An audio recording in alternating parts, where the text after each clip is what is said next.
ದಿನ ದಲಿತ ಮತ್ತು ನಿರಕ್ಷರ ಸಂಘಟನೆಗಳ ಒಕ್ಕೂಟ ಬಂಗಾರಪೇಟೆ ತಾಲೂಕು ಶಾಖೆ ವತಿಯಿಂದ ಏನು ಸುಮಾರು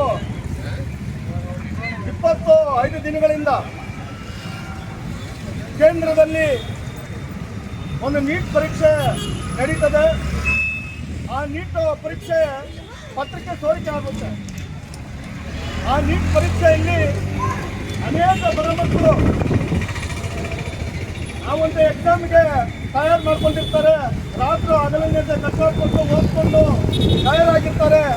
ಆದರೆ ಆ ಒಂದು ನೀಟ್ ಪರೀಕ್ಷೆ ಪತ್ರಿಕೆ ಸೋರಿಕೆ ಆಗ್ತದೆ. ಆ ಸೋರಿಕೆ ಹಿಂದೆ ಅನೇಕ ರಾಜಕಾರಣಿಗಳು ಮತ್ತು ಕೇಂದ್ರ ಸರ್ಕಾರದ ಒಂದು ಕುಮ್ಮಕ್ಕಿನಿಂದ ಆ ಒಂದು ಪತ್ರಿಕೆ ಸೋರಿಕೆ ಆಗ್ತದೆ. ಈ ಸೋರಿಕೆ ವಿಚಾರವಾಗಿ ಅನೇಕ ವಿದ್ಯಾರ್ಥಿಗಳು ವಿಷಾಯಕರಾಗಿ ಸುಮಾರು 22 ಜನ ಮಕ್ಕಳು ಆತ್ಮಹತ್ಯೆ ಮಾಡಿಕೊಳ್ತಾರೆ. ಈ ವಿಚಾರವನ್ನು ಖಂಡಿಸಿ ಕೇಂದ್ರದಲ್ಲಿ ದೆಹಲಿಯ ಜಂತರ್ ಮಂತರ್ನಲ್ಲಿ ನಮ್ಮ ಎಲ್ಲ ವಿದ್ಯಾರ್ಥಿಗಳು ಕೂಡ ಅಲ್ಲಿ ಸೇರಿಕೊಂಡು ಪಕ್ಷಾತೀತವಾಗಿ, ಜಾತ್ಯಾತೀತವಾಗಿ, ಧರ್ಮಾತೀತವಾಗಿ ಎಲ್ಲ ವಿದ್ಯಾರ್ಥಿಗಳು ಒಂದೆಡೆ ಸೇರಿ ಆ ಒಂದು ನೀಟ್ ಪ್ರಶ್ನೆ ಪತ್ರಿಕೆ ಏನು ಸೋರಿಕೆ ಆಗಿತ್ತು ಅದರ ವಿರುದ್ಧವಾಗಿ ಮತ್ತು ಅದನ್ನು ಖಂಡಿಸಿ ಕೇಂದ್ರ ಸರ್ಕಾರದ ಧೋರಣೆಯನ್ನು ಖಂಡಿಸಿ ವಿದ್ಯಾರ್ಥಿಗಳು ಶಾಂತಿಯುತವಾಗಿ ಪ್ರತಿಭಟನೆ ಮಾಡುವ ಸಂದರ್ಭದಲ್ಲಿ ಅದರ ಜೊತೆಗೆ ಅನೇಕ ಜಾತ್ಯತೀತವಾದಿಗಳು, ಪರಿಸರವಾದಿಗಳು, ಎಲ್ಲ ಮಾನವ ಪ್ರೇಮಿಗಳು ಕೂಡ ಒಂದು ಪ್ರತಿಭಟನೆಯಲ್ಲಿ ಭಾಗವಹಿಸಿ ಹೋರಾಟ ಮಾಡ್ತಾ ಇರ್ತಾರೆ. ಆದರೆ ಸುಮಾರು ಆ ಧರಣಿ ಮಾಡಿ 20-21 ದಿವಸ ಆದರೂ ಕೂಡ ಯಾವುದೇ ಈ ದೇಶದ ಪ್ರಧಾನಮಂತ್ರಿಗಳಾಗಲಿ, ಕೇಂದ್ರದ ಶಿಕ್ಷಣ ಸಚಿವರಾಗಲಿ ಯಾವುದೇ ಕೂಡ ಸುಟಕ್ ಅನ್ನು ಮಾತಾಡದೆ ಮೌನ ವಹಿಸ್ತಾರೆ.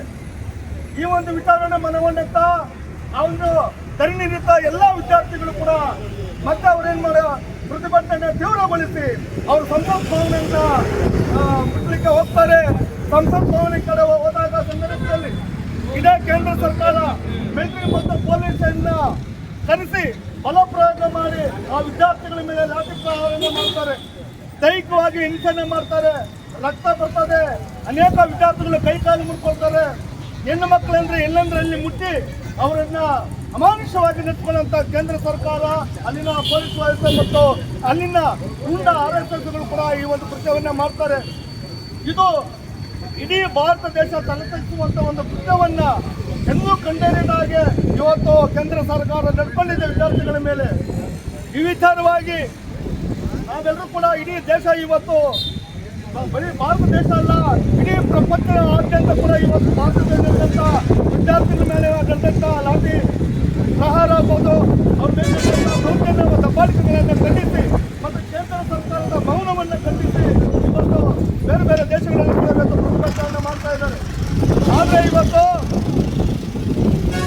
ದೇಶದ ಪ್ರಧಾನಮಂತ್ರಿಗಳು ಇವತ್ತು ಅತಿ ಹೆಚ್ಚು 70% ಇವತ್ತು ವಿದ್ಯಾರ್ಥಿಗಳು ಯುವಕರು ಇವತ್ತು ಮೋದಿಯನ್ನ ಬೆಂಬಲಿಸಿ ಅವ್ರಿಗೆ 3 ಟರ್ಮ್ ಅವರನ್ನ ಈ ದೇಶದ ಪ್ರಧಾನಮಂತ್ರಿಯಾಗಿ ಮಾಡಿದಂಥ ವಿದ್ಯಾರ್ಥಿಗಳ ಮೇಲೆ ಇವತ್ತು ಬಲಪ್ರಯೋಗವನ್ನು ಮಾಡಿ ಆ ಮಕ್ಕಳನ್ನ ಅಮಾನುಷ್ಯವಾಗಿ ಇವತ್ತು ಹಿಂಸಿಸಿ ಕೊಲೆ ಮಾಡಲಿಕ್ಕೆ ಇವತ್ತು ಒಂದು ಸಂಚಲನ ರೂಪಿಸಿರ್ತಕ್ಕಂಥ ಕೇಂದ್ರ ಸರ್ಕಾರದ ಒಂದು ನಿಲುವ ಧೋರಣೆಯನ್ನು ಖಂಡಿಸಿ ಈ ಕೂಡಲೇ ಇದಕ್ಕೆ ಕಾರಣಕರ್ತರಾಗಿರ್ತಕ್ಕಂಥ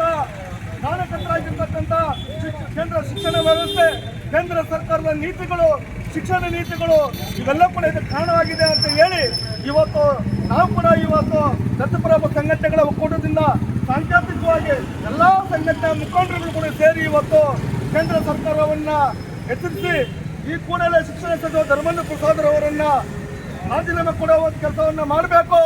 ಮತ್ತು ಮೋದಿ ಅವರು ನೀಟ್ ಪರೀಕ್ಷೆಯನ್ನು ಇವತ್ತು ಮಾಡ್ತಾ ಇದ್ದಾರೆ. ಆ ಒಂದು ಪದ್ಧತಿಗಳನ್ನ, ಕೇಂದ್ರ ಶಿಕ್ಷಣ ನೀತಿಗಳನ್ನ ಈ ಕೂಡಲೇ ಆಯಾ ರಾಜ್ಯಗಳಿಗೆ ವಹಿಸಬೇಕು ಅನ್ನೋ ಒಂದು ಮನವಿಯನ್ನು ಇಟ್ಟು, ಜೊತೆಗೆ ಎಲ್ಲ ವಿದ್ಯಾರ್ಥಿಗಳು ಕೂಡ ಏನು ಸುಮಾರು 27 ಜನ ವಿದ್ಯಾರ್ಥಿಗಳು ಇವತ್ತು ಪ್ರಾಣವನ್ನು ಕಳ್ಕೊಂಡಿದ್ದಾರೆ. ಆ ವಿದ್ಯಾರ್ಥಿಗಳ ಕುಟುಂಬಗಳಿಗೆ 1 ಕೋಟಿ ರೂಪಾಯಿಯನ್ನು ಪರಿಹಾರ ಕೊಡಬೇಕು. ಜೊತೆಗೆ ಆ ವಿದ್ಯಾರ್ಥಿಗಳಿಗಾಗಿ ಮತ್ತು ಅವರಿಗೆ ಒಂದು ರಾಷ್ಟ್ರೀಯ ವಿದ್ಯಾರ್ಥಿ ನಿಧಿ ಅಂತ ಒಂದು ಸ್ಥಾಪನೆ ಮಾಡಬೇಕು. ಈ ರೀತಿ ಆಗಿರ್ತಕ್ಕಂಥ ಏನಾದರೂ ಘಟನೆಗಳು ಸಂಭವಿಸಿದಾಗ ಆ ಒಂದು ನಿಧಿಯಿಂದ ಪರಿಹಾರ ಕೊಡುವಂಥ ಕೆಲಸವನ್ನ ಕೇಂದ್ರ ಸರ್ಕಾರ ತುರ್ತಾಗಿ ಅದನ್ನು ಮಾಡಬೇಕು.